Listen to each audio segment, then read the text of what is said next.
time, then we start today a big new chapter, and that chapter is something which all of you will be using. Oh, bless you. So in case you decide later to work in electronic structure and atomistic simulations, you will certainly need that thing. So this is the basis where everyone works with, and it is the famous density function theory. Okay? So we will introduce today density functional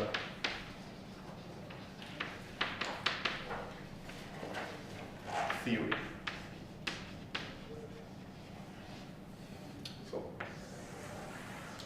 now, what is density functional theory? In fact, in this case, for once, the name of something scientific tells you already quite well what it is. So every one of these three words tells you a different aspect of what this theory is about. Okay?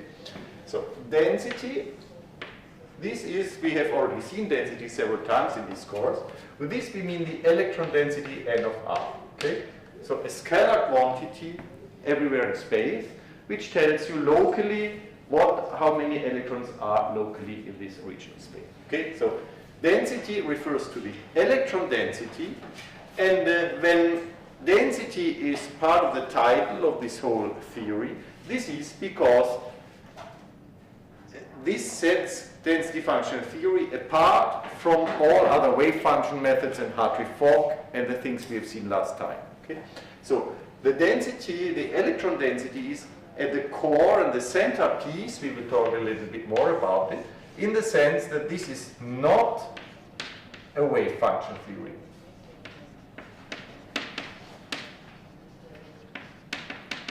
Not a wave function approach.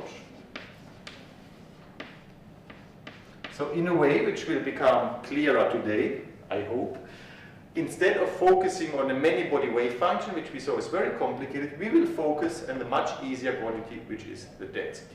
Okay? So word number one of this is density. Then the next thing is we'll be talking about a functional. So it's not density function theory, no, it's a density functional theory. So what is a functional? Function of a function. Exactly. A functional is a function of a function.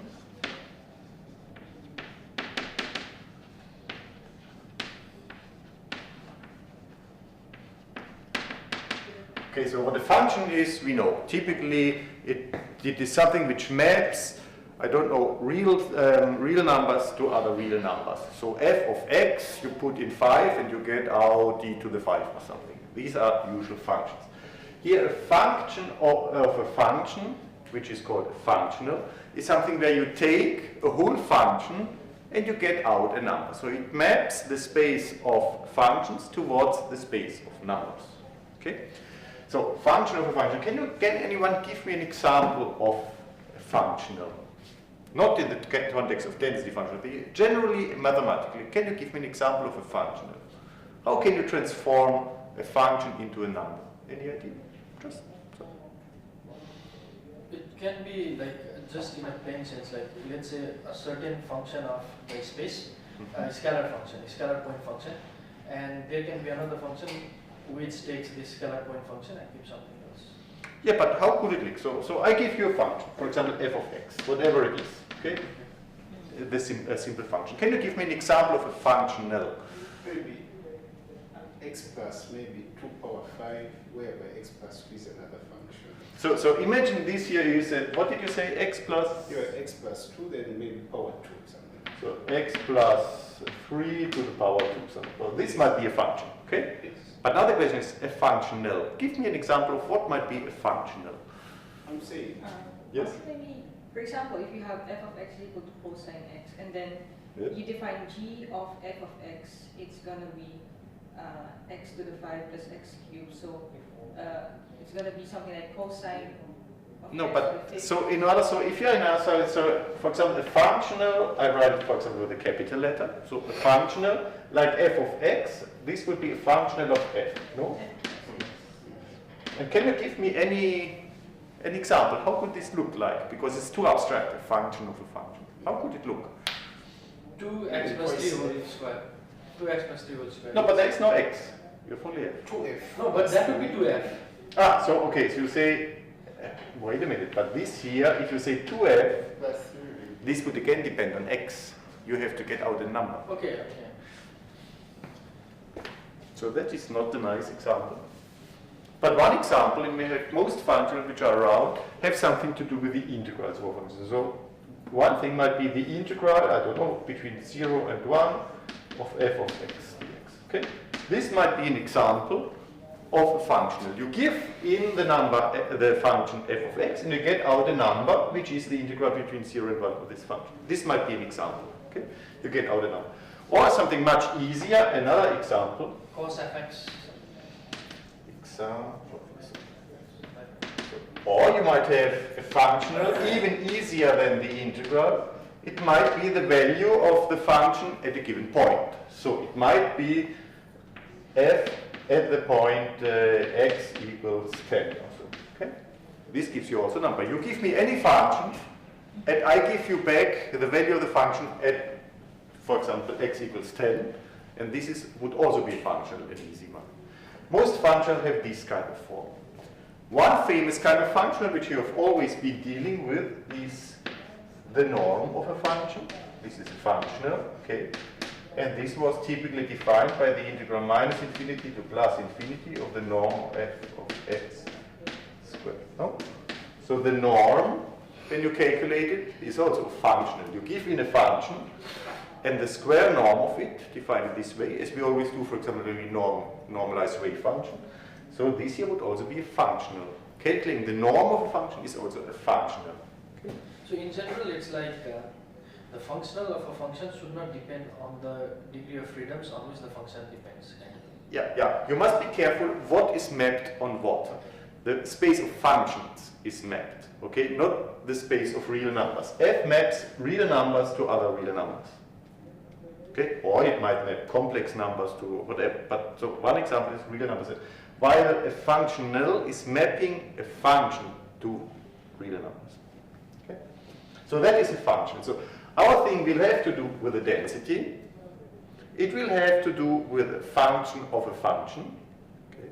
And I mean, it will not come as a surprise to you that since I say our key quantity will be a function n of r, the density at every point in space, the functional which we will have to deal with will be something which will depend on n. Okay, so n is a function everywhere in space, and for every n, we will get back a number which will be the energy. Okay, so something which defines to us an energy given a distribution of charges in space. This here, whatever it is, this would also be a functional. No? You give it a number, not a number, you give it a function n of r, which tells you where in space you have how many charges, for example, between two atoms, large charges, and then around where there's big and low charges, and so a distribution of charges in space. If you have something which gives you the ground state energy, given a distribution of charges, this would also be a functional, and this will be the kind of functional we will have to do with. Okay? So we said density will be our key quantity and not many body wave functions. We said functional is because we will have to do with the function of a function. And then the third word, theory, also alludes to an important aspect.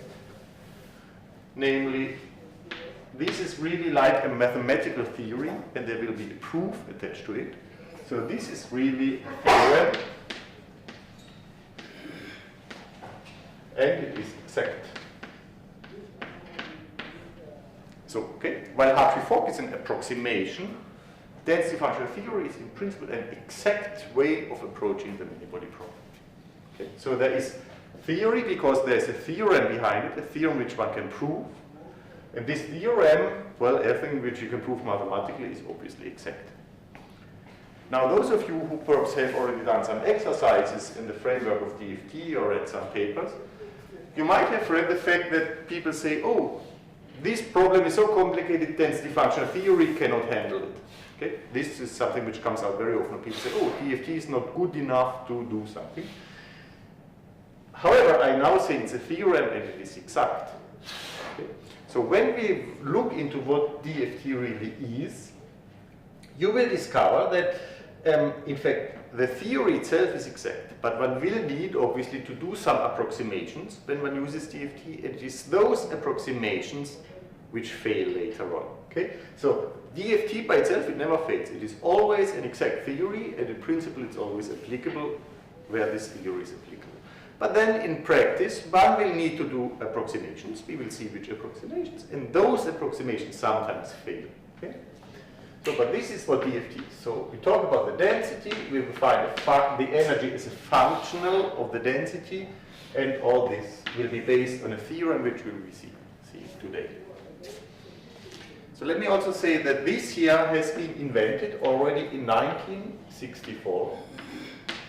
Do you know who invented it? Walter Kuhn. Okay.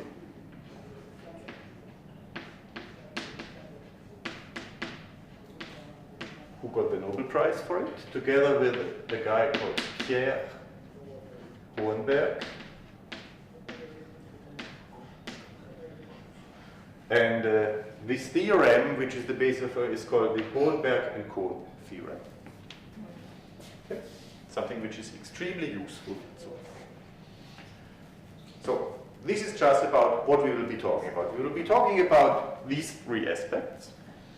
And we should start by looking at what is the density.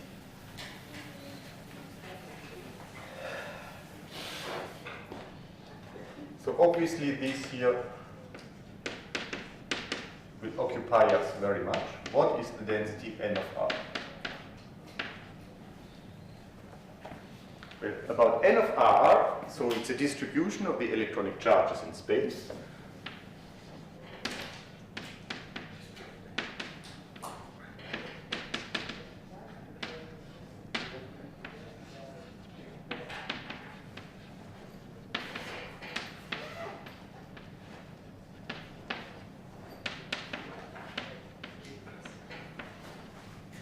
And it has certain properties. For example, we know that n of r is such that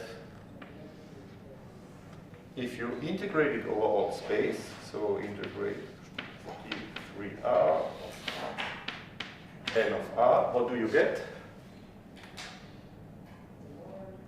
Number of electrons. This is the total number of electrons. Okay? So if you take any point in space and a little volume around it, n of r times d3r is locally the number of electrons you will find around it in a volume element around that position. And another nice property which it has, it must always be between 0, or it must be always non-negative. Okay? So it's a real number and it can never be negative. So because of these are just, very easy thing. It depends only on a position, and the only thing you must be careful is that it can never be negative and must have the right integral. This is why we can surely say this is kind of a simple quantity. It's not very mathematical to say something is simple, but kind of we understand what we mean by saying it's a simple quantity. Especially if you compare it with a many-body wave function. Before we have been talking about many-body wave functions, you had n indices, and then when you exchange the indices, you had a negative sign. It was complex. And you remember that there were 10 to the 100 different determinants. So many-body wave function is really not a simple quantity. But this here is really something very simple. So if you can really end up with an approach to our problem which relies on something as simple as this would be very nice. Huh? So, how is it defined? Can I cancel this? Yes.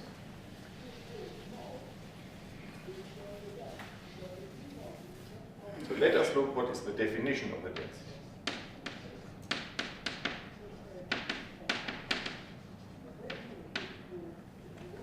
Well, obviously, given your system is always defined by a many-body wave function. Okay? So we have the system is in a state given by a many-body wave function. And then you can define the density corresponding to this state, n of r, would be the expectation value of the delta function.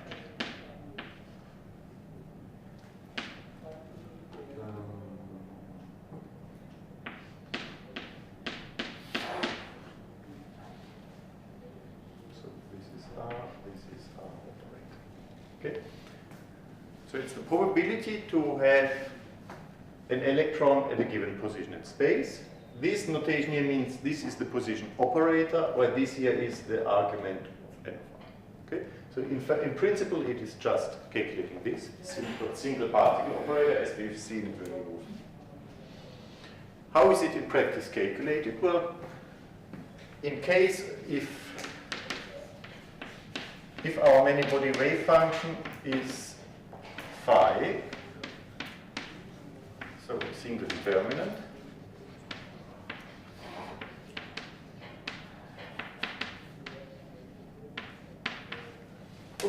then we know how to calculate this very easily, because we've already often calculated out of a determinant the expectation value. Let me just write it once more. So n of r in this case is the integral, no, 1 over n factorial sum over p and p prime minus 1 to the power p plus p prime. I mean, you have seen this now many times. Yeah? You have to the left and to the right a determinant. This gives you these two sums. Okay? And then for calculating a matrix element, you integrate over x1, x2, x3, and so forth. So we have therefore an integral phi p of 1 of x1 delta r minus r phi p prime of 1 of x1 dx1 times all the other ones phi p of 2 complex conjugate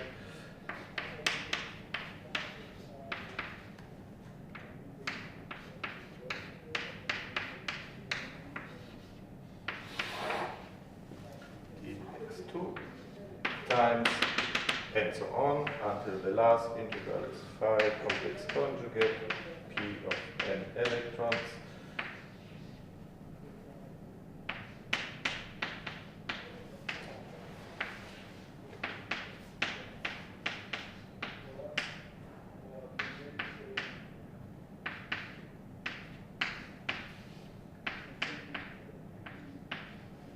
So we have done this many, many times already. This, as we have seen, always gives us the Kronecker deltas between p of n and p prime of n. This here was a Kronecker delta p of 2.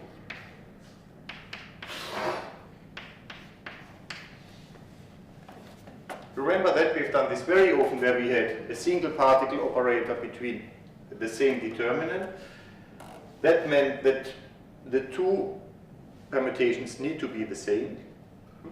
Why do they need to be the same? Well, because they need to be the same the second, third, fourth, and so on up to nth position. So the two determinants are exactly the same, and therefore one of the sums goes away.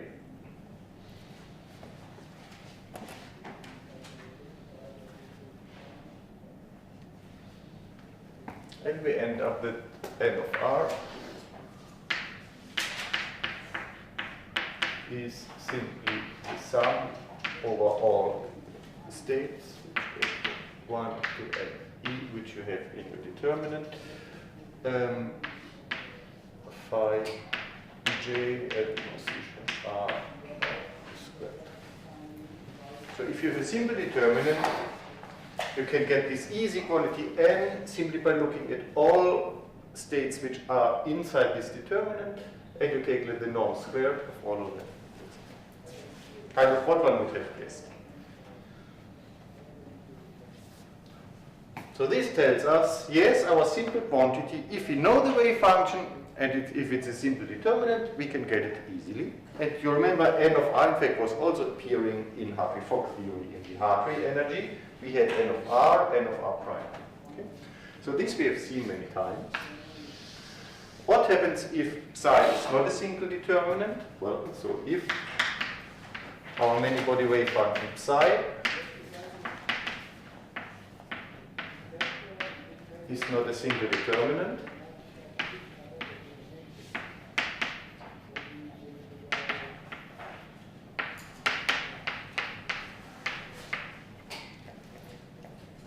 then we have also an expression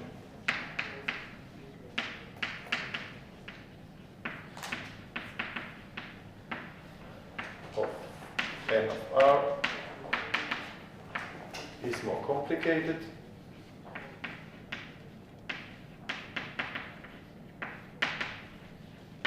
But it is a similar thing.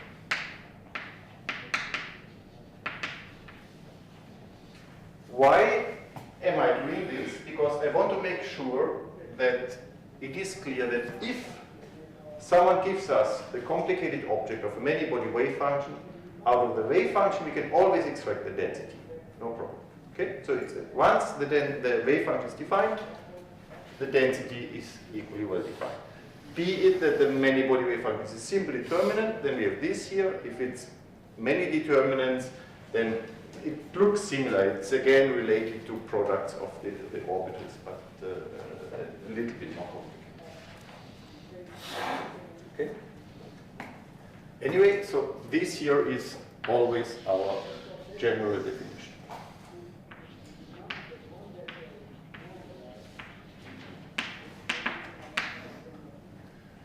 So you have a many-body wave function, be it a ground state wave function, an excited state wave function, any many-body wave function, you always have the corresponding density. Okay. Now, that we have established more or less what this density is, we come to the next point. Can I cancel here at this point?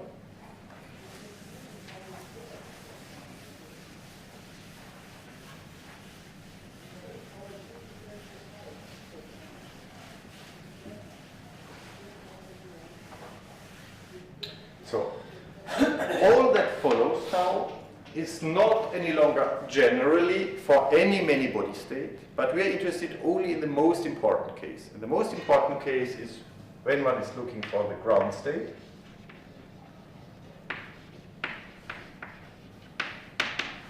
Meaning that psi, the complete Hamiltonian psi, which is the energy expectation value, is minimal. Okay. So we are looking only at a theory or at an approach how one can calculate the ground state energy. But that is the most important thing anyway. Also in Hartley Fock we were always looking for this. And we assume that the ground state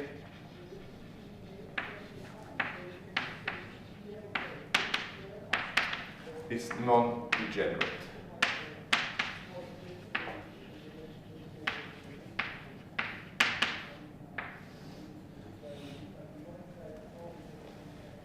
You all know what it means that the state is non-degenerate. It means there is only, so this, the many-body wave function here with energy, with the ground state energy,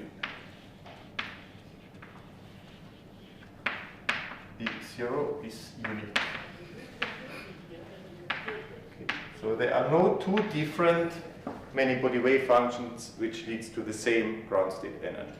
This means it's not degenerate. Only in those cases density function theory is applicable. We will see later that in the theorem would not be valid if you had several states with the same ground state energy or if you're looking at higher lying energy. Okay? So first thing you should keep in mind, whenever you do DFT, in principle you are allowed only to look at the ground state, not at optical properties or excited states. And well, this here is generally true for most systems we will ever be looking at. This is normally true. So now I would like to draw a picture. For this I need some space. Let me put it here.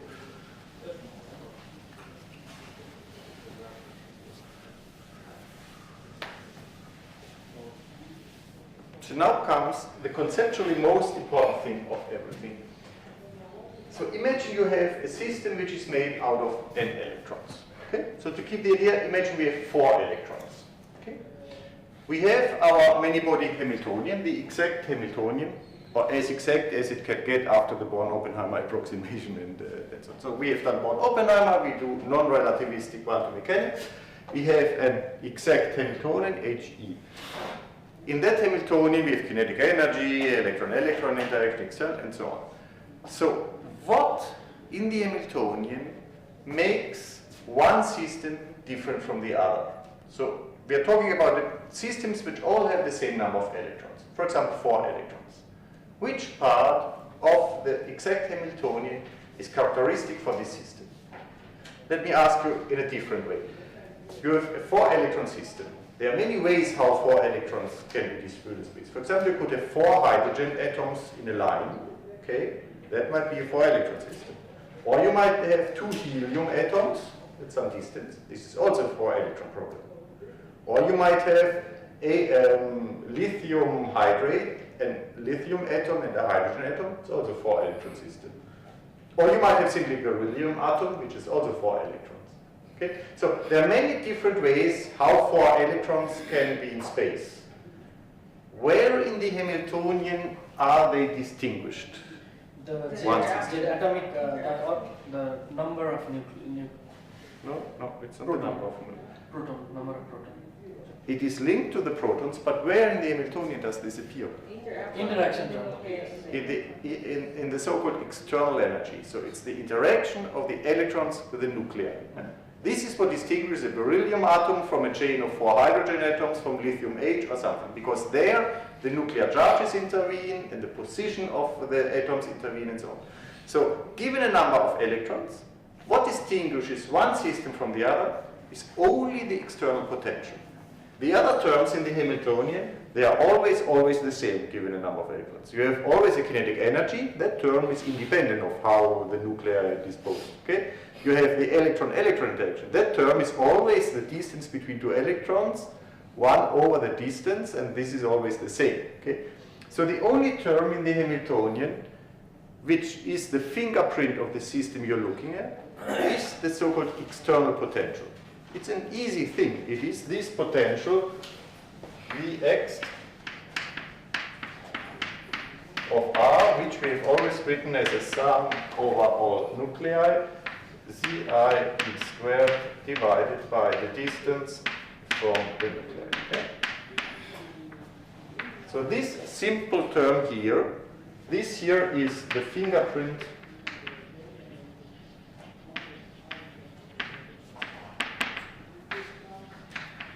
of a given system.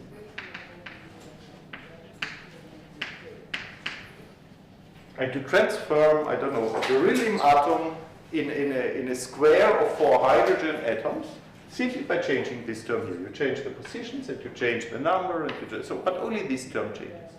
Okay? So for us it is clear that if I draw a picture, if I have here the external potential,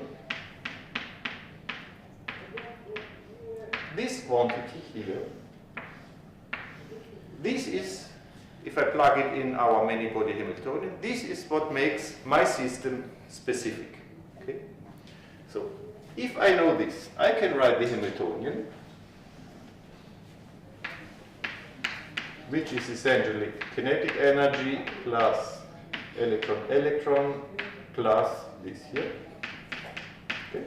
So once I have defined what this here is, I know what my the full Hamiltonian is. If I know this, at least in principle, I can solve this for the ground state. For He, the many-body wave function is ground state energy times psi. Okay. So in principle, don't forget how complicated it is and undoable perhaps, but once I know this, I know the Hamiltonian. Once I know the Hamiltonian, I know the Schrödinger equation, which at least in principle I can solve. So I know our all-important quantity, the ground state many-body wave function, can at least in principle be obtained once you know the external potential. And notice also this here is easy quantity. It's a single particle operator defined at every point in space. So this here is an easy quantity, like we said, the density is an easy quantity. So once we know this here, we have defined what our system is. At least in principle, we can write down the Hamiltonian, we can solve it, and the solution for the lowest energy gives us the ground state energy, and what we are most interested in is the many-body wave function. But if we know the many-body wave function, from this here we know anything. Because once you know the wave function of a system, you can calculate any expectation value, any quantity you might be interested in your system, you have it at your disposal. If you know this, you know everything about your system. Okay? So from this here we can deduce all ground state properties.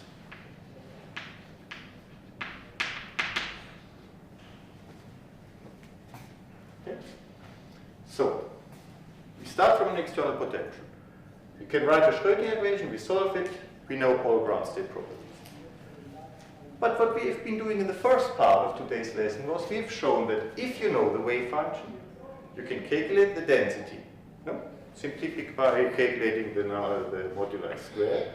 So if you know this, then you have a way to obtain N of R.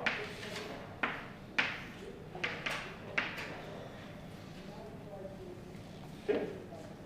So knowing the many-body wave function, you know all properties. And one particular property which you can calculate is N of R, as we established before. From the many-body wave function to this.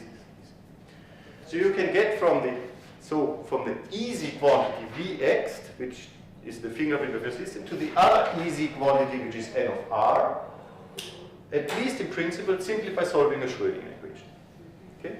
And this is what people attempt to do if one does Hartree-Fock and then correlated methods and all kinds of things. So exactly this way here is the quantum chemist's way to do it. And given that this way exists, however hard it is to do it, it means that mathematically we know we have a way to get from here to there. And now comes density function theory. The key element of density function theory is the question if we can turn around this arrow here. Can we also say that if someone gives you N of R, then you know the external potential? That the arrow this way exists, it's obvious by solving the Schrödinger equation. Now the question here with a question mark is, if I give you an N of R, which is an N of R which obeys the things we've said before, it is never negative, it has the right integral to the number of electrons, but so I give you an N of R. Is it possible to say from which external potential this comes? Why would this be important? So imagine for a moment that we can take away the question mark and this exists. So if there is some way of going from here to there, this would mean that given a density, you can deduce the external potential. Once you have the external potential, then you can do this, you can obtain psi, and then you know everything. Okay? So this being able to go from N to V would be very useful because it would establish for us, again, at least in principle, a way of how to obtain the ground state energy given only the density. Okay? So we would know that a function L E given N exists if we could establish this. Okay? Because if you can establish that for any function n there is some procedure to obtain Vx, then we know for sure with this Vx we can solve the Schrödinger equation, we can obtain psi, and from psi we can calculate the energy. So then we would not know how to do it in practice, but we would know that this thing here exists. Okay? And if I'm saying all these things, well, obviously, I can already tell you the answer is yes. One can show that there exists a one-to-one correspondence between densities and external potential. I have a question, Louis. I don't know if I was, I think, how do we ensure that we're getting the ground state energy in that part once we know the external potential again? So once we know the external potential, we know that we can write down a Hamiltonian. And then for every Hamiltonian, you can calculate its lowest eigenvalue. And that's Is there a minimization that we need to do? it's not a minimization, it's a diagonalization of the Hamiltonian. You have to find the lowest eigenvalue and the lowest eigenfunction of this operator. So you have a complicated operator, and for the ground state, you're looking for the lowest eigenfunction and the lowest eigenvalue. And the lowest eigenfunction is the manifold wave function. Excuse me. Yes. Is NR given to us by experimentalists? One can also measure it, but for us, this is not important right now. For us, it is important that, so if we can establish this line, this arrow here, then we know that this exists. Okay? Then we know that we can have E of n, and if we have E of n, what we then can do is we can minimize the energy with respect to n and obtain this way the ground state. But in a more practical sense, we can take any form of NR, and we will be looking all the time. You can take any form of n of r which satisfies that it's not negative and that it is the right integral. Yes, But- with those okay. constraints. Okay, so within those limits, yes, you can take any form of, and you look in the space of all those n's for the one which minimizes the energy. But NR and VEXT, they have a unique relationship, one-to-one. For example, a system has a certain NR, so if we have certain NR, it corresponds to a certain particular system.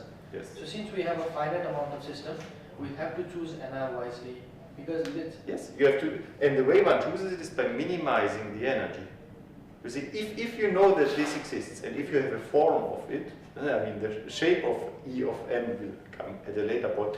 So, but imagine you have this, you have a functional which gives you a number, which is the energy, for any shape of n you plug in, then the real one will obviously be the one which minimizes the energy. But to do that, first we have to show that this NR corresponds to a certain VEXT. Exactly. So we still have to establish this arrow. And obviously this here will also depend in a way on nuclear positions and nuclear charges. Otherwise. So while establishing this, since it's a unique relationship, one VEXT to one NR, and since VEXT is, let's say, constant, there are certain number of systems, no matter how much. Well, so one thing is, so you can always add to this potential a constant. Okay? I will say this in a minute. So if you add a constant to this, you do not change the physics and you certainly have the same density. So this trivially adding constants is taken away from it. So it is not really one-to-one because you can here add a constant and you get the same density because you don't change the physics. Okay? But so if you have a different density, then you will always have a real different external potential. I mean, the proof will come now, perhaps it makes it clear. Okay. So, but where we want to go is to establish this line, because the existence of this line here allows us then to search for such a function. Is this clear why? Because then we know that given a density, we have a potential. Having a potential, at least we have a principal way to go to the ground state. We still would not know how it looks like if we just establish it, but this is kind of the basis. And this is what is known as the Hohenberg and Kohn theorem. So Hohenberg and Kohn theorem establishes in a mathematical strict way that you can go from here to here, and therefore that there is a one-to-one correspondence. One last question. So NR serves just one purpose, to link it with VXT so we can find e to the En. Or does it also have some physical significance? No, it has the physical significance that it's the density of electrons in your system. And you can measure that even experimentally. Okay, so once you have a shape of E, isn't the best way the exact one, you minimize it for your system intent, you get the N which minimizes your energy, and out you get the energy, but out you get also the N which minimizes it. And this is something which is measurable, because how electrons are distributed in space can be measured by probes in a system. Okay, so let's look at this theorem.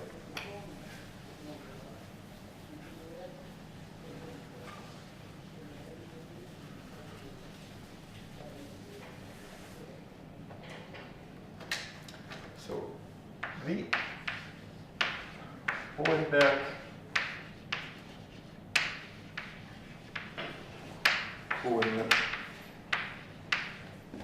theorem.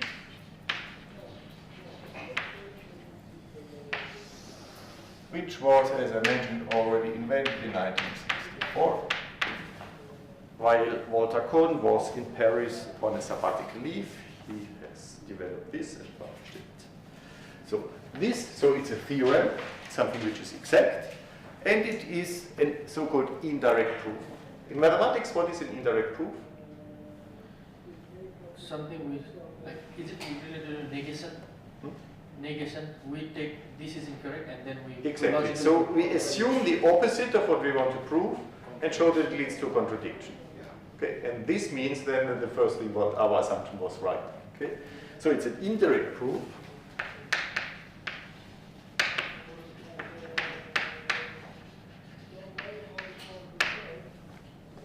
Sometimes this is all called, in Latin, reductio ad absurdum.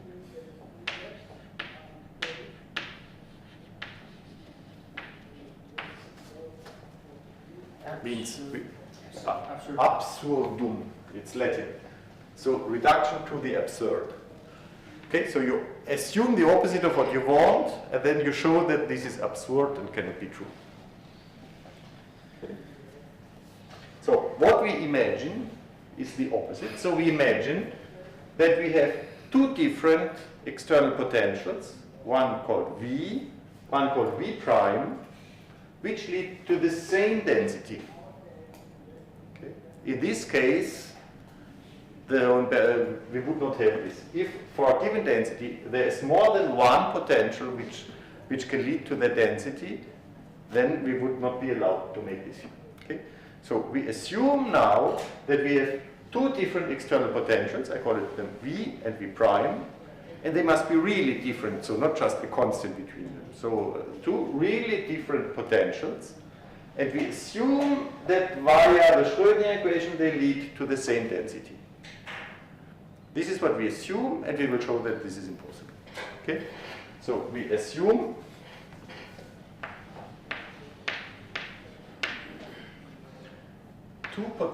two external potentials,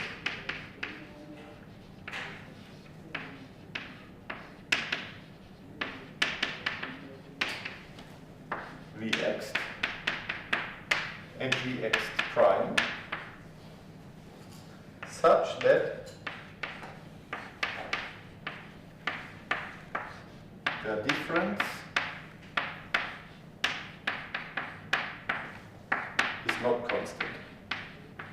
Okay, so they differ by more than something trivial.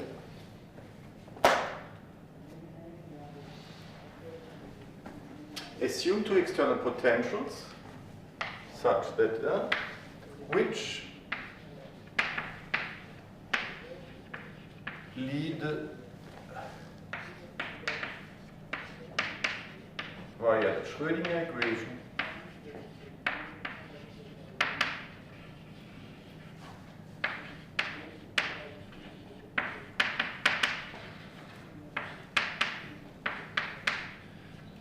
to the same density, ground state density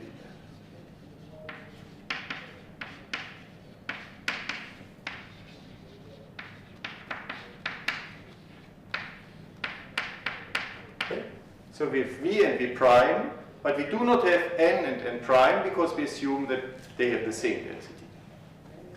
This is our assumption, and now we prove that this is absurd. Okay. Good. So notice they must not be constant. Notice we only talk about the ground state. In excited states, this might not be true. Remember also the ground states of our system, we assume it non-degenerate. This will be important in a minute. Okay. So then we have these two things. Now the proof is rather simple. Okay, so we are now going with V and V prime this way, and we assume that we have here the same energy. So first thing is show that the ground state wave function psi of Vx and psi prime, which is of Vx prime, are different.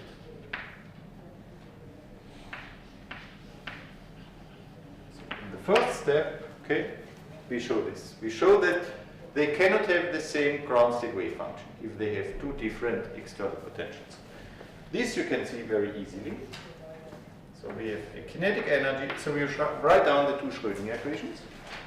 We have kinetic energy plus electron-electron interaction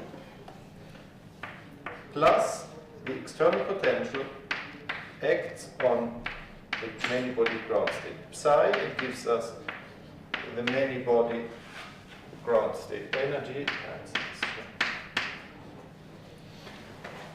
This is the Schrödinger equation satisfied by psi when the external potential is Vx. In the other case, we have T plus VEE plus Vx prime. So the two Schrödinger equations, you see, we said that what is typically for one system is only the external potential. We change only, if you want, the fingerprint of what our system is. We go from Vx to Vx prime. This different Hamiltonian will have a different many-body ground state, psi prime. It generally will have a different E prime and E. Okay, so these are the two Schrödinger equations. Question is, can in these two Schrödinger equations the solution psi and psi prime, can it be the same? We find it out if we take the difference of these two equations.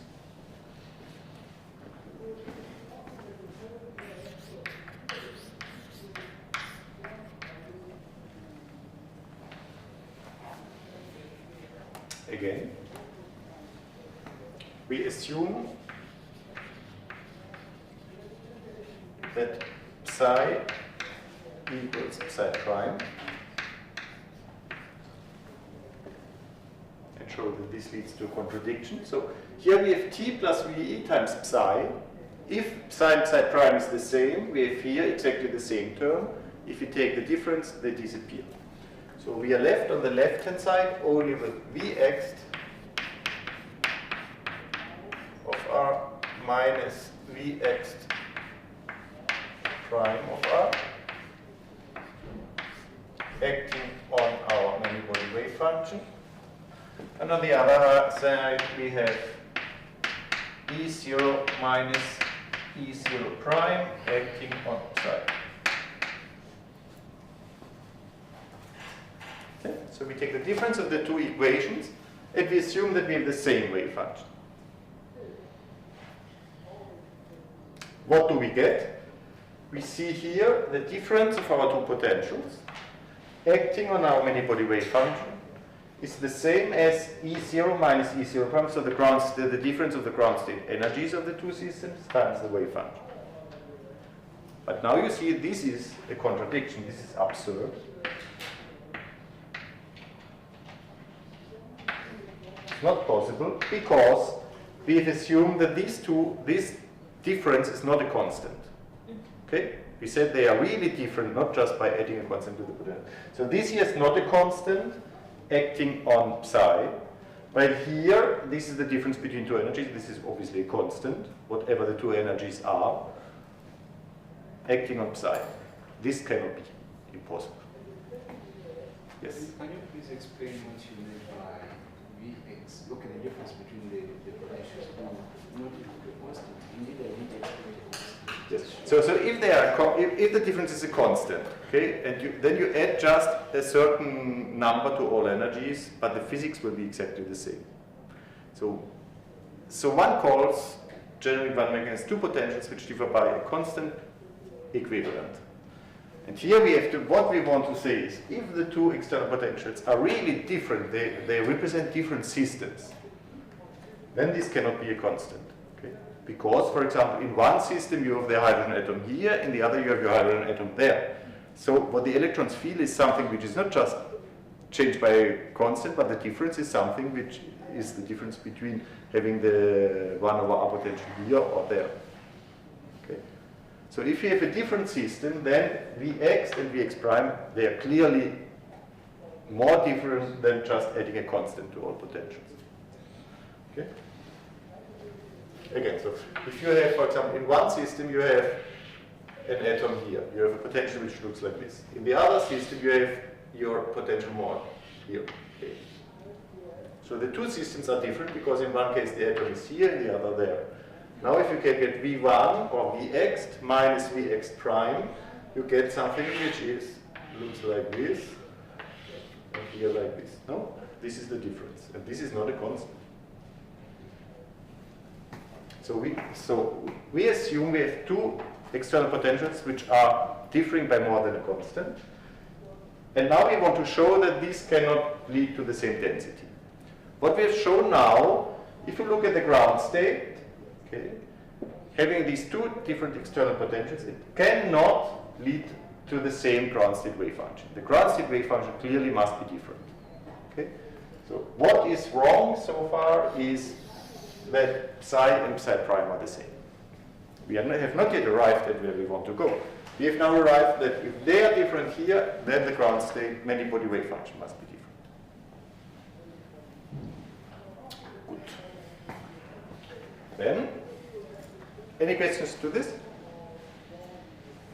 So this is part number 1 of the proof.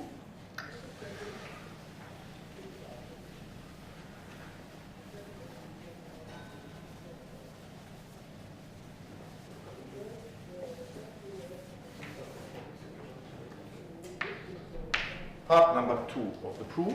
Now we have to show that the density is also different. And here we use the variational principle.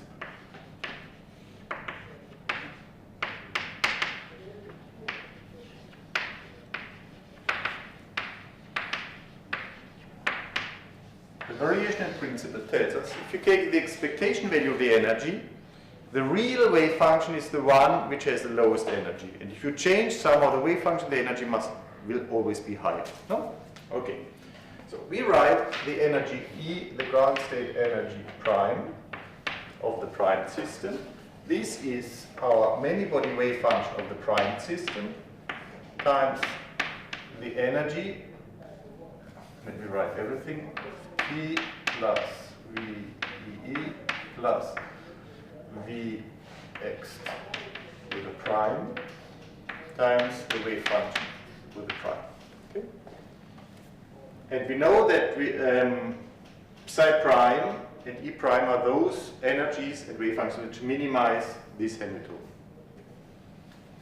So now we know, because we assume that this Hamiltonian has a non-degenerate ground state, so that psi prime is non-degenerate, we know that this energy must be lower than the energy if I replace psi prime with psi. Why? Because we've just proven that psi prime and psi are not the same wave function, so I put in clearly a different wave function, and the variational principle tells me if the wave function is different, the energy must go up.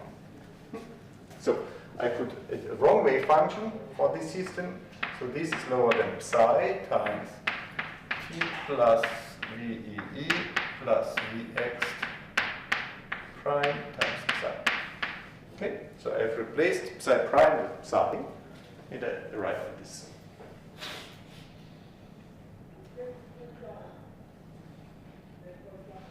But this here is the same as psi times T plus VEE plus V external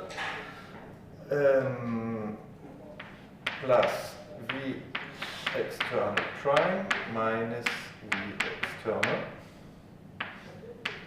psi. What have I done? I've added and subtracted Vx. So I've changed nothing. But this Hamiltonian now here, this is the Hamiltonian to which psi is the ground state wave function. Okay? So this thing here is psi with this Hamiltonian gives you E0, the ground state energy of the system without a prime. So this here is E0 plus psi times Vx prime minus Vx.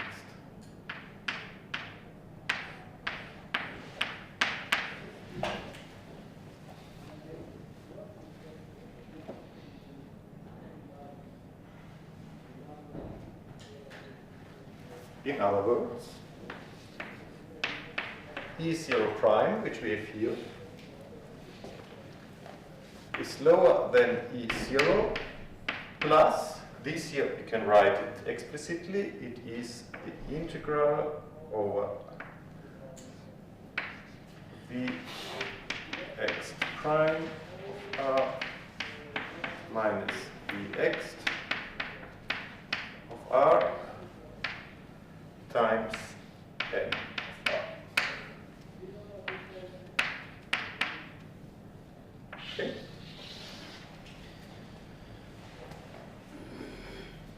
Why this? So E prime is lower than E, and now we write this term here. Since this is a single body operator, we obtain what we've had before always. Psi and psi give you a density. This is n of r, and the potential is here, the potential difference. So we have obtained this. But we also do something else.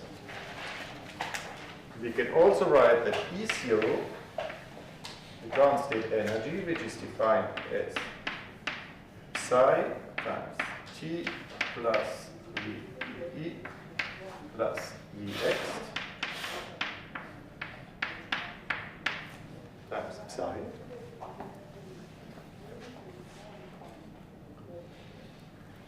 Playing exactly the same trick as here. If I replace the many-body wave function psi with psi prime, then I must go up in energy. No? So this here is certainly lower than this term here with psi prime. It cannot be equal, it must be higher because psi and psi prime are different. So I clearly now replace this here with a different thing. So this here is like in the previous case, psi prime. Here we have T plus VE plus Vx psi prime. And now do exactly the same as before. So this here is psi prime T plus VE plus Vx prime plus Vx minus V external. Okay, I have done like before, I have added and subtracted primed external potential.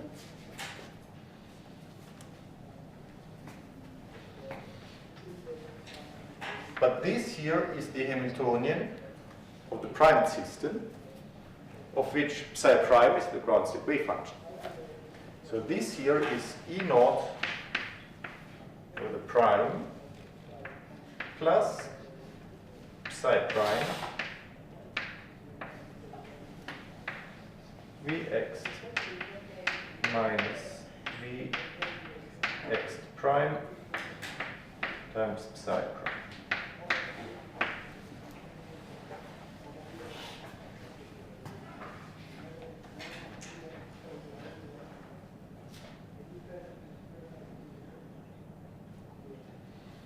So the second part here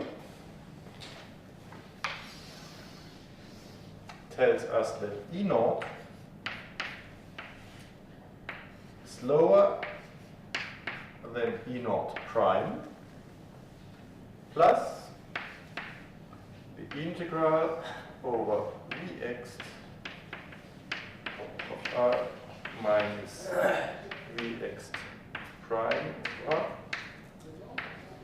multiplied with n prime.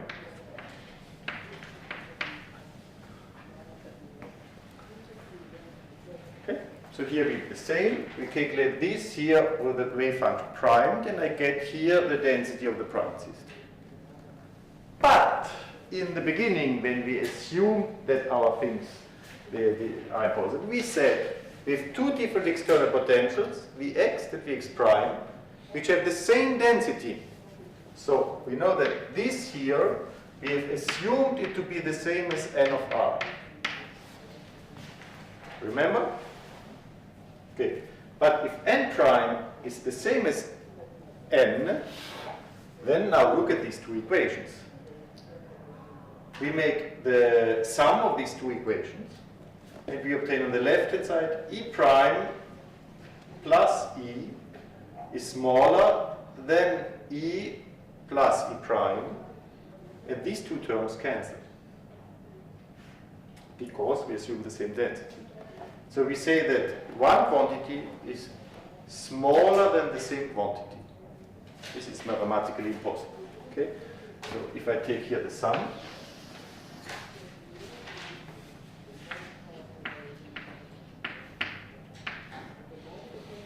then I have E naught plus E naught prime is lower than E naught prime plus E naught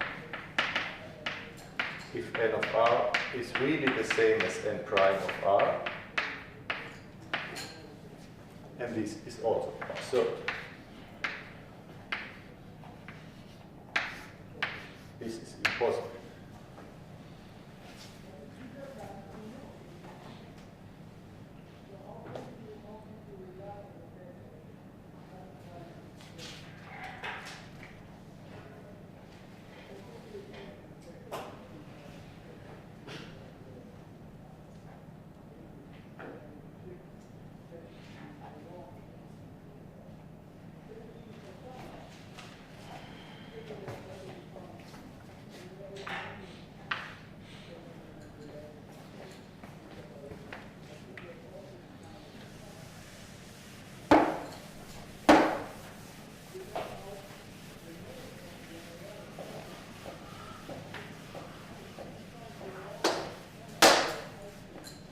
So I can kind of show you the logic of what we've done with another kind of picture. If you imagine that this here is the space of all possible V external potential. Okay? So herein you might have potential V1, V2, V3, Vi. So these are all possible external potentials, and we assume all different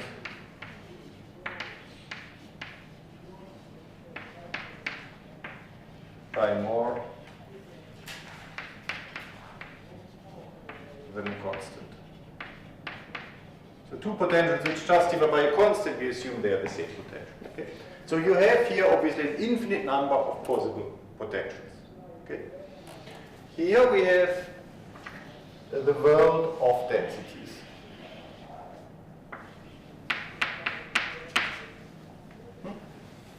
And here they are all n of r must be non-negative, and they must have the right integral over all space.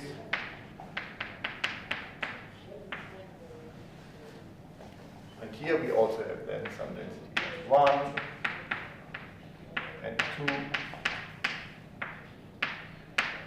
and 3.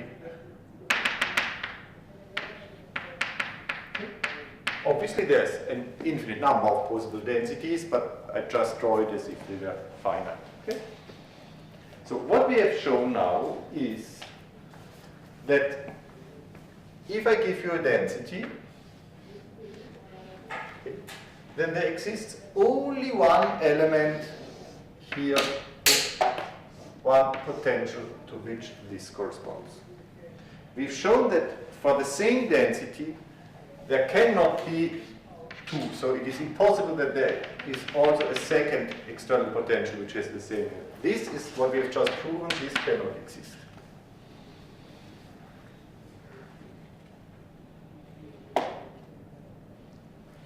there's one thing which we have not proven. It might be that I give you a density which satisfies this here, for which there does not exist any potential at all. This is what we have not proven. So we have not proven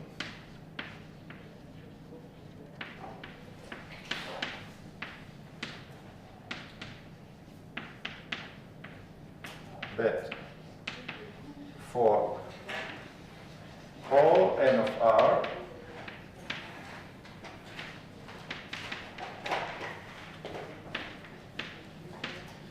with these properties,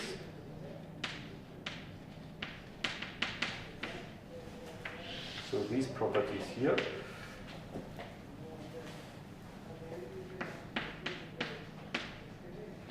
there exists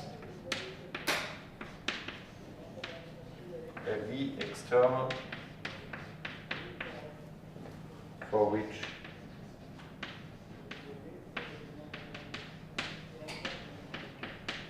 n of r is the ground state density.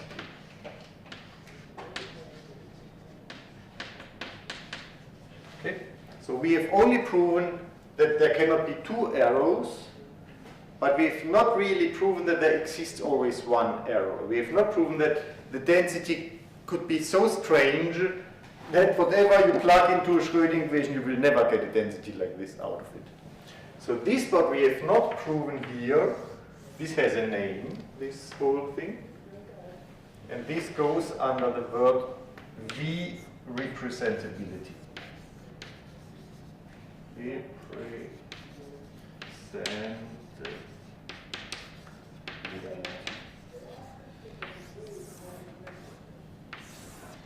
V representability of a density means that a density is such that there must be a potential which via the Schrödinger equation leads to the density. Okay?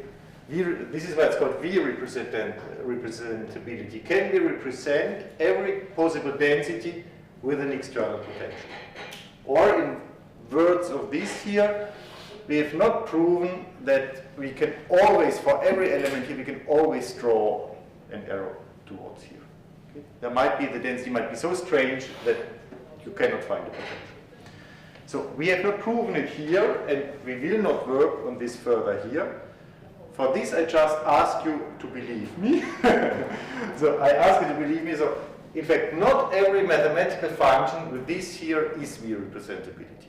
Okay? So there, but one can show that. So, and obviously we are interested only in V representable densities. Okay? Because we are only interested in those which have a physical meaning via Schrödinger equation. However, those functions which are those n of r's which are not V representable, they must really be very strange that you would never have the idea to use them. Okay? So for example, densities which look like delta function in space and so on, so things which are clearly unphysical, they might in fact not be V representable. But for any function which you think of, any distribution of charge in space, as long as it's non-negative and as long as you have the right number of electrons, are V representable. So any normal, let's say, normally behaved function in space is V representable. This I just ask you to believe it. In fact, you do not need to believe me, but I will say in the following that all densities one looks at are V representable densities. Okay? Meaning that they must be non-negative, they must have the right integral, and they must be well behaved in such a way that you can find a potential. But the important part of the Hohenberg and Kohn theorem is not so much the V representability. The important point is what we have just now proven. The important point is that you cannot have two potentials which have the same density. This is important. This makes really the density a unique thing. If you can have 3, 4 different kind of potentials which all in fact have the same density but have different energies, then obviously you cannot focus your view on densities in order to try to find the energy. And this here, I mean, as trivial as it seems, you see our proof on this blackboard, it takes 10 minutes to prove it. This has really very profound consequences and influences. So in 1964, when this was published, and they published it really with basically exactly this proof here, I think few people realized how important this is, and that a whole class of research and a huge community emerges out of this, and that they would get a Nobel Prize for it, in fact. So they have proven it kind of as an interesting fact that there is a one-to-one correspondence between external potentials and densities. But the key fact came only 1 year later, when in 1965, again, Walter Kohn, together with someone else, his name is Sham, have introduced an approach which is known as the Kohn-Sham approach, which then makes everything practically usable. Okay? This we will talk about in the next lesson.